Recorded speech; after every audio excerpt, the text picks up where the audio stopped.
Welcome to the first episode of Inside the Hive. Today I'm with one of my favorite clients and one of the first clients that's ever worked with us, Dontez Akram.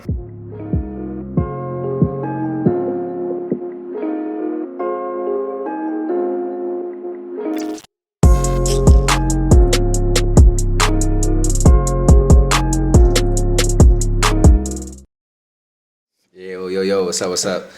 Shout out to everybody out there. Awesome, man. Dontez, if you could introduce yourself a little bit, kind of tell the people who you are and everything that you do, that'd be awesome. For sure. So my name's Dontez Akram. I go by The Real Tez on Instagram. Primarily in the e-commerce and clothing brand space. Been doing it for like 4 years. Got a couple different ventures that I've done pretty okay. And now we just really locked in on content and getting as many people as possible to lock in with us. That's awesome, man. So how long, what's the oldest memory you have, making content and, kind of being involved with cameras and everything like that? Honestly, like in the beginning, for me, I used to sell do-rags. So like for me, I had to market myself and I knew nothing about marketing. So back then it was kind of like, how do I just keep posting about the thing that I'm currently doing? So for me, a lot of the content really just came from like selling do-rags, posting what I was doing, selling stuff, flipping stuff. All came at like maybe like 19, 18. And that's when I was just like, all right, let me just keep putting myself out there. Let me keep trying to sell these products. And then that's when I just kind of started realizing like, I actually like being in front of the camera. And then from there, it just kind of just kept going. Awesome. And how has, making content affected your business? I mean, it definitely affected it big time on a positive side, just because you're making a lot more content that is either free game or entertaining. So I think for us, when I realized that content was the key, it's probably like 2021, and that's where we started like really being able to grow on multiple platforms and see the power of growing through content organically.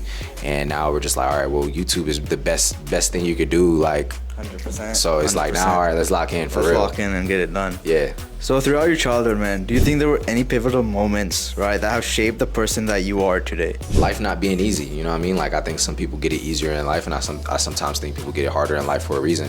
And I think character building based off your environment is important as well. So I think that my character has just adjusted to the environment that I lived in.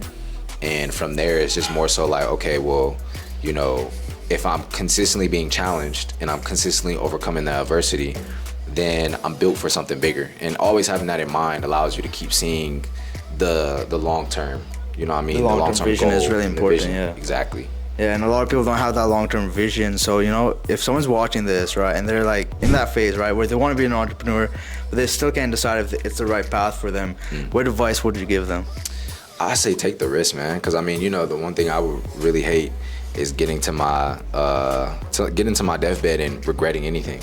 And I feel like regret is the biggest thing that leads people to not enjoying the rest of their life. So I think for me, if you're out there and you're just getting started, take the leap of faith. You know what I mean? Like, just do it, make that first piece of content. And one thing that I will always tell people is like, it doesn't have to be perfect. You know what I mean? Like, a lot of the times I think that people think they need the best camera in the world or the best mic, and they need the right lighting setup. You'll get there one day. One day, yeah. As you're growing. But as you're building your money and as you building that business, you need to focus in on what you're doing and why you're doing it and what problems it solves. 100%. Why do you think people don't actually take risks? Like, what holds most people back from actually taking that leap, as you said? I would say it's the fear of unknown. Like, nobody knows what's going to happen. So I think that people don't want to take the leap of faith if it's not something where they can see the return themselves. And I think that a lot of people, an idea, and then the execution follows. And a lot of people don't actually end up executing because, right, most people are innately lazy, right? Absolutely. You have to build that discipline, right? Discipline is not born into you, right? You have to create discipline by, building good habits, right? So what's some habits, right, that you have that other people should adopt in their life in order to actually get to the next level? I mean, I would say I'm not perfect for sure. I would definitely say that some of the good habits that I have are like, being able to stay consistent with a lot of the things, and it may not be as consistent as sometimes I want, but some consistency is better than no consistency. So I think that for me, like being able to go to the gym, and one big mindset shift is always being able to say next. So like, even if a video doesn't perform the best, it's like, all right, next video. If this idea that we tried to do in business didn't work, okay, cool, next. It's constantly a next type of mindset that I have. So I think that's one of the habits that I have, is like being consistent and always saying next as a mindset like shift is very important to be successful in anything. Yeah, going to the next thing, right? Don't let your past failures, hold you from actually getting better. Because you gotta get 1% better every day, right? Yeah. And gotta keep on improving on the small things that you might have messed up on in the past, because you learn from your failures at the end of the day. And a lot of people don't actually learn from their failures, and they let their failures hold them back. And that's a mindset thing, right? That's the way they grew up, and you have to break out of the way you grew up, right? Have to. What in your childhood do you think like your parents were, they shaped you to be the person you are today, or do you think, right, you had to learn on your own? I mean, a lot of it came from me learning on my own. Just because like when you fail at some stuff, sometimes you have more time with self, and I think that I can contribute a lot of my success to my environment for sure, and my family and things like that. But ultimately, the credit should go to myself for being able to believe that I could become the person I always said I would become. 100%. Right? And I think that for me personally, I think a lot of it came from me being by myself and learning how to be by myself, which is a very key element to know. Like, sometimes you can't go out and kick it with your friends, or sometimes you can't lay up in the house. There's a lot of times where I have to go make sacrifices so I can go get the level of success that I want. Exactly. And because of the type of person I am, you don't never want to be number two by design. So it's like, I'm gonna go out there and try my best to become number one. And then if I don't get it, it's like, all right, cool, I got another day. I have another day. I have another day. And every day I just keep trying. So right, keep on trying every day, right? And in order to get better, right, you have to learn from your past things and get better every day. So, you're on a clothing brand, right? Yep. What's been the hardest thing, with a clothing brand, right? There's a lot of people who are probably clothing brand owners, or who want to actually start clothing brands. What's some advice you would give to them? I would say, like, when it comes to apparel and just clothing in this industry, you can't think that it's an overnight success type of thing. I do think that there's a good amount of people who do create great ideas that end up popping off, but it's not too often that it happens for just anybody. So I always go into situations like, I know I'm gonna have to put the years in. I gotta earn my stripes. So I never look at it like I can't be that lucky person, but I do look at it from a standpoint of like 9 times out of 10, I should probably just put the work in and give it enough time, and I'll see the success. So for any person trying to get into the clothing brand space, I would definitely say, like, do a lot of research. You know what I mean? Watch a lot of the YouTube videos, whether it's me, whether it's Shaq, Kayla, Dior, Caprice, doesn't matter who it is. It's really just consuming the information first before you take the leap of faith. So that way there's some sort of direction that you have. And with the direction, with all the YouTube videos that are out there, you can easily get some of the information, like the foundational parts, out there for free. And then you execute on it and just kind of see how it goes. And if you need more help and things like that, then start going down the rabbit hole of just constantly consuming information. Maybe buying a couple courses, going to some Discord communities, whatever you want to do, and just get the information. Yeah, like, people have to invest in themselves, basically, right? Exactly. You gotta invest the time and discipline and learn, right? Without, learning, you're never gonna get to the place you actually want to be. You gotta evolve yourself every single day. You gotta get better every single day. Absolutely. So, content-wise, right, what's the biggest struggle, you face after starting YouTube, right? I would just say, like, me thinking that certain ideas would do well and then they not actually performing well. So, like, I think that there's a big difference between what you think might do good on a YouTube video and what the algorithm deems valuable to the audience, because that's who really cares and matters the most.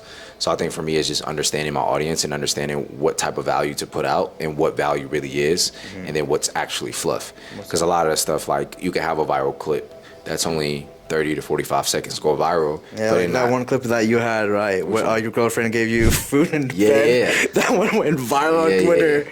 Yeah, but bro. like it just went off, right? Yeah. You didn't expect it to, it just did. I mean, that was like, I've done that like 3 times now with Instagram and like 7 million plays and crazy stuff like that. So, I really feel like there's certain, it just really picking controversial things for me.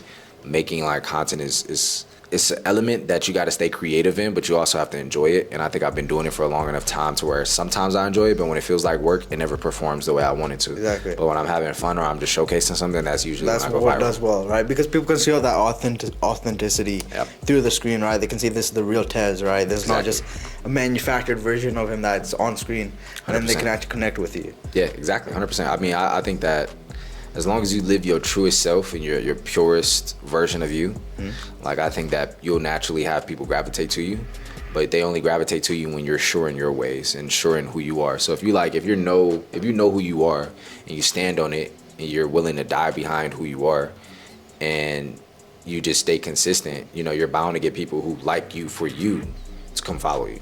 And then, Exactly. as you keep doing what you're doing and you keep staying consistent, it'll continue to grow. It'll continue to grow. And the thing is, right, it's a long game. Yeah, for sure. Especially social media, people expect it to go viral overnight. There's so much data, right, and so much stuff that goes on, right? So when you first started YouTube, right, you were working with like freelancers and everything like that, right? Yep. So how's it been, right? Like the difference between, working with that and then like us at Creator Hive? I mean, I think there's a big difference in organization and execution. I think the levels of execution is going to be higher for sure. And I think, not to kind of like throw shade on people on Fiverr or things like that who are really just Grinding, right? Exactly. It's just not going to be as organized. And it may not be executed the way you want it to, as opposed to having a team in your back pocket. Yep. Yeah. And then the thing is, all right, then you have to manage so many people, all right. Right now, you only have to kind of manage me, and then I'll make sure that everything else is done for you. Exactly. So that saves a lot of your time, and then at the end of the day, right, time is an asset. Oh, for You sure. have limited time, so Yeah. that probably helps a lot. It does, for sure. I mean, if I don't have to micromanage everything, it helps. And this is probably why, like, a lot of business owners like myself, we tend to gravitate towards the agencies because it's not something that I have to micromanage. Yeah. So like when you go in-house, because even in my companies, like there's a lot of components to my company that are in-house, it's a lot more micromanagement. Yeah. And then you have to get somebody to manage the micromanagement. So that's another expense, and people aren't willing to do that. So it definitely helps for sure. It definitely does help, right? So, there's a lot of creators, right, who contemplate between working with agencies and freelancers, right? What advice would you give to them, right, that might help them, ease their decision? Be willing to spend the money for the results, honestly. And also, like, remove ego, because I think that a lot of people just want to do it themselves so much 100%. and just think that they're perfect at everything, when in reality, you really do need, like, other people. You need to hire the people who are better than you and know more than you at the thing that you're trying to be successful in. It's the only way you can really basically create a glitch for yourself to get there faster. That's the only way, by getting the other people who are better than you at it. Yeah, because a lot of people do have a lot of ego, right? They think they're, super knowledgeable, right? They don't want anyone else's help, right? So they discard everything that you say. And they'll put that aside. Sorry about that. So they'll put that aside in order to, get better and improve, right? Because even in business, right, you're not the best at every single part of the business, right? You gotta have people who are better than you, because you might be good at one part, but you're not gonna be good at every part of the business. Exactly. So you gotta learn to put the right people in the right places, and that's what the whole agency model does, right? Is you're putting experts in your corner, right, and you're helping them understand you, but then they're gonna help you understand YouTube, the whole content space, and help you maximize your growth on the platform. Exactly, 100%. So, throughout your life, what's, been the hardest struggle you've gone through, and how did you overcome it? I think it's just always been like doubt, like thinking that because I came from a certain place where I look a certain way, or, my family comes from this, that I won't be able to achieve the level of success that I want because it doesn't look like this. I think that's one of the biggest struggles I've ever had, is thinking that I wasn't capable of doing it, when in reality, it just took a shift in mindset. It's like, why not me? Why can't I be the one that makes the biggest impact in the world? That's how Bezos did it. That's how, Bill Gates did it. They said, why not me?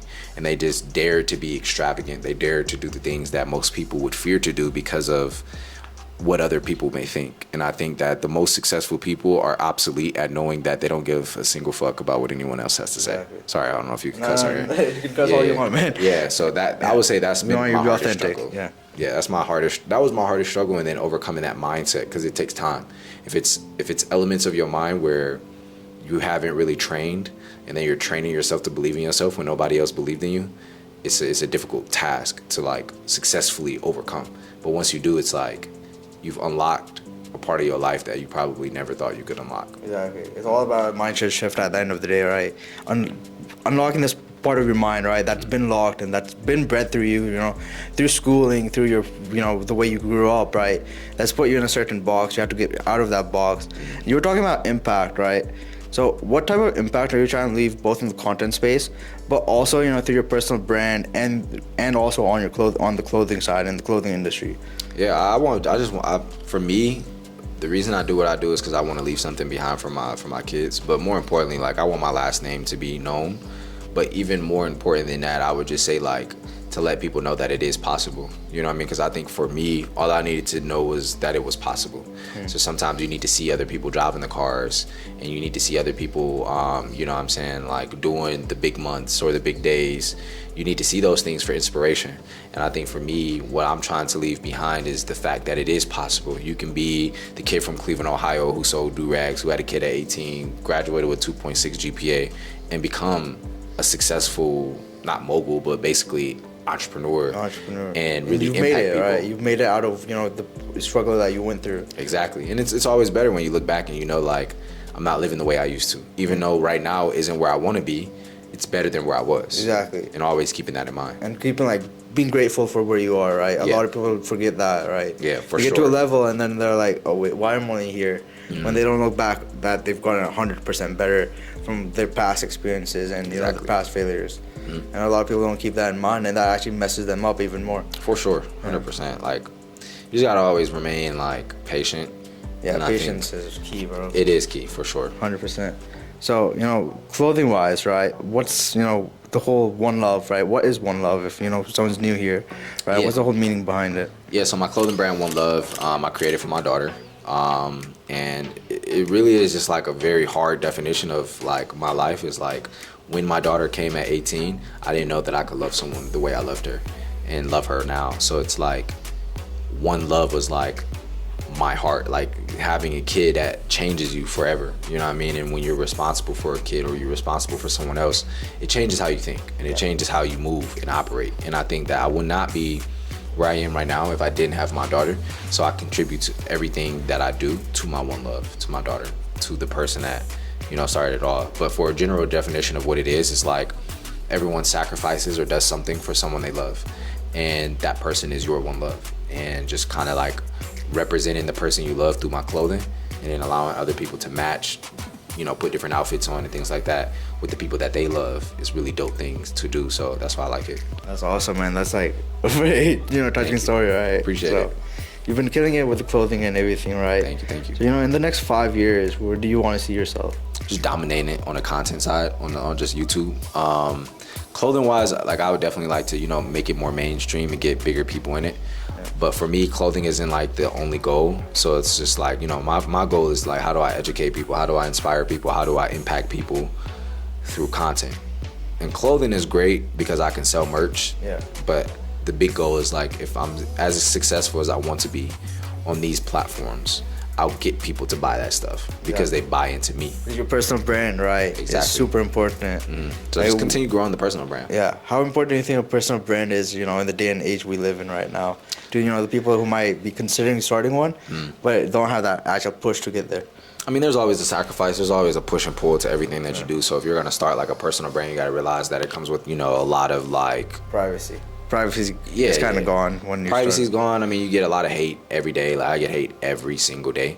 So it's just like every new level, there's a new demon. And with that new demon, you got to learn how to play the game differently.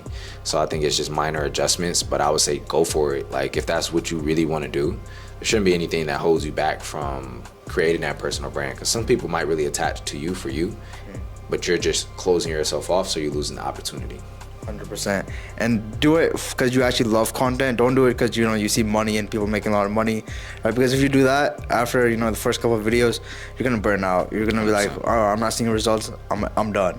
Exactly. You gotta actually love what you do. You gotta love, you know, making content. Yeah, either that or the person or the people you love and do it for has to be such a big why in your life that it continuously drives you through the adversity. 100%. So, you know, with the whole content space, right? What's the biggest mistake that most people make? I think too many people consume more than they create. So I think that if more people just made more videos and made more content, and then instead of blaming things that they can't control, blame the things that they can control, I think that people will be a lot more successful, a lot faster. But it's really just like, how do I do this thing over and over and over? And every time I do it, afterwards, what did I learn from it? And constantly thinking that every single time you do it, it's gonna just allow you not to get perfect, but to get to the point where you see massive results. Yeah, exactly. And that's really the goal. 100%, yeah. And the thing is, right, with content especially, it's about, improving with every video, right? It's not going to take 1 or 2 videos to pop off. Even like Mr. B says, it takes 100 videos, right, before you even see success. Yeah. And a lot of people expect, right, they post 10 videos, they expect the 11th video to get 1 million views. Facts. It isn't like that. So you have to come into this with like clear expectations, right? You have to already be aware that it's going to take a long time and this is a long journey. And that's a lot.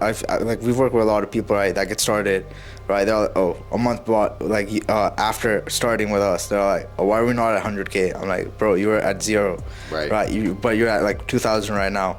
Like, look at that. Instead of being like, oh, we want 100K, it's not gonna happen overnight. Yeah, right. That's true. Yeah, I mean, they have bad expectations because they've seen all these people, right, fake gurus and everything talking about, oh, you could do it overnight, right? You gotta get that out of your head. Yeah, I mean, as long as you're thinking like that, you're not gonna be able to do it. Exactly, and then you won't love what you're doing, and then you don't even want to do it. So facts. There's that. So besides this whole space and everything, like life in general, right?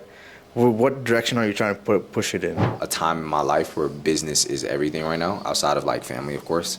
But I mean, definitely like in the next like 5, 10 years, 20 years, I want it to be like, business is doing what it does, or I exit my company and I can freely live how I want to, because I don't want to work every single day. I don't think I'll not work, but I don't want to work as hard as I'm working every single day for the rest of my life. I would definitely like to exit, chill for 2 years, 3 years, then build something else. So I don't know. We'll kind of see. I can't tell the future, but I know that I'm gonna just keep doing the best that I can. If you keep going on the path you're in, right, you're inevitably gonna be as successful as you want to be. Yeah. So what's a perfect day for Dontez Akram look like? Let's say you have all the money in the world, right? You have all the freedom. What's a perfect day look like? Honestly, just spending time with my kids and the people I love the most. I think that's fun, and just like being able to have fun, bro. Like, like I do a lot in business now, so it's like if that was completely automated and I didn't have to focus on anything, just traveling with the people that I love, experiencing new things with the people I love. That's the most important part. Yeah, experiences, right? Exactly. And the thing is, right, especially, how do you balance, right, family and then also like with your business? How do you like balance the two? Honestly, I haven't like found the perfect way to do it, because there's a lot of sacrifices in both. 100%. You just learn to cope with the sacrifice that you made and then not look back. So it's kind of like, for me, like I know I make certain sacrifices for a good reason. I can't go back and change it, so I have to go all in on this decision. And sometimes, it might be me missing something, or certain things happen for family, I'm not going to be able to show up. But it's like that because sometimes the place I want to get to, not everybody gets to. Exactly, right. So you gotta, the 1%, right? Exactly. You gotta be able to be like the 1%, give up things that 99% of people actually are doing, right? Partying, going out, going to those events, things like that. Yeah. Right. The people at the 1% don't do that, right? You gotta act and change your mindset to be like them. Yeah, over a long enough time frame though. For sure. Yeah, exactly. It's not a short-term thing, but it's all about having a long lifespan. And you would rather make 100K a month, right, for years to come, rather than do it 1 month and then burn out and never make money again. 100%. And that's, I think, expectations, right, are very bad, just because there's so many people in the space right now, in the money making space especially. Oh, for sure. Right, you've seen how it is, how much fake information's out there. It's kind of scary, but I mean, I think people should teach from a standpoint of like, here's what I've done and here's how you can do it. Exactly. Instead of like, here's how to do this if it's something that I've never done personally. It's just always weird to me, but I personally just try to mind my business. Exactly, same here, man. We just try to mind our own business, but yeah, bro. It's a scary, place the content space is in right now, especially the online education space. For sure. But I think it's getting better, over time. We're going back to that raw, authentic stuff. Yeah. So we'll see. What do you think about that raw, authentic content, right? Sam Sulik, right, probably. I mean, I just think that people should speak their truth, and I think that through my content, I try to keep it as raw and real as possible. So I can't really judge people on what they do, but I know that if it works, then it works. It works. Yeah, exactly. You got to find what works for you. You got to. At the end of the day, like right now, we've been pushing that new series, right? What's the whole, end goal with that? Like, what's our aim with that whole series? Really, the goal is to like show people again what's possible. What's possible, and also show people. Wrapping back to the main goal of ours, right? Yeah, like I think the goal of it, the whole thing is just like to show people, other people who have done the things that they might want to do, and the fact that they actually did it. So like spending the day with the millionaires, showing them the lifestyle, showing them the entertaining part, showing them the stressful part, showing them the business part, and then giving them advice on the things that they wish they would have known. I think those are always key elements to know when you're doing anything like that. What's one piece of advice you would give to an up-and-coming YouTuber, right, who might have just started, right? I would say promote it on every page, every social media platform you got. Second thing I would definitely say is, definitely don't take it lightly to focus on like elements of the video. So like thumbnails, the first 30 seconds of videos, your hooks, the storyline of a video, and then the consistency of the videos as well is very important. So I think that these are key elements that every YouTuber needs to know. And there's a bunch of other YouTube videos out there. I'm not going to say I'm the best person at it. There's just things that I've learned. Yeah, over time. And by just putting the reps people. at the end of the day. Exactly. It's all about reps and then making adjustments to the reps. 100%. So I definitely say like don't try to shoot for 8 videos a month and all of that stuff. Just like start with like 2 to 4 videos. Make it the best videos you can. Make it the most valuable, most entertaining, funniest video that you can possibly make it, whatever niche you're going for. And just keep doing it over and over and over and over again. Even when you start seeing some success, turn it up even more. 100%. And then also people have to learn how to, actually dissect the data and analytics, right? 100%. They have to learn YouTube Studio in and out. Got to. That's a very key point. Like TubeBuddy, video, like there's so many different apps. Yeah, vidIQ, all those. vidIQ. There's so many different ones that help a lot that you gotta download them. Yeah. They're like $80 a month, $100 a month, but it's worth it for sure. Exactly, because it helps you dissect that data. That's very hard to read, right, without the tools. Exactly. At the end of the day, and if you can do that, right, invest in somebody who can read that data for you and give you those insights, right, in order to get better, so that you can improve every upload, because that's at the end of the day, that's super important. Improving every single upload you do and learning from each upload that you post. Exactly. Sometimes like you just slack the upload, then I'll be messaging you like, yo Tez, we gotta get the next upload out, so go record. Exactly. Make sure that we have something up so that we can stay consistent. Exactly. So this helps you stay consistent and also keep that momentum going, because YouTube, right, it's all about momentum at the end of the day. All it's about, bro. Yeah, so you got to keep the momentum and keep it going, but 100%. Get an agency in your back pocket, you'll be able to do it for sure. You'll be able to do it for sure. Yeah. So if there's a creator watching this, right, and they're contemplating if they want to work with us or not, what advice would you give them? I would say just take the risk. I mean, if anything, like try it out for a month. You'll see that the same things that I've seen, that it's very high quality. The work will get done and the customer service is great. So I think that if there's an adjustment and you're like, I don't know if they're gonna be able to adjust and things like that based off another agency you used, or if you're doing it yourself, just give it a try. Like take the risk. They'll perform at the level that you probably weren't expecting, and then you'll kind of see from the same standpoint that I've seen is, all right, they're going to do a great job and they're willing to adjust. So I got to give them a chance, and look where we at. Awesome, man. Thank you so much, for the time today. Absolutely. I think that's like a good podcast, right, for the first one. Yeah. I hope that people enjoyed it as well. Likewise. And then, man, let's chop it up and let's go for food, man. All right, man. Let's go. All right. Appreciate y'all. Appreciate it. Thank you, guys. Peace.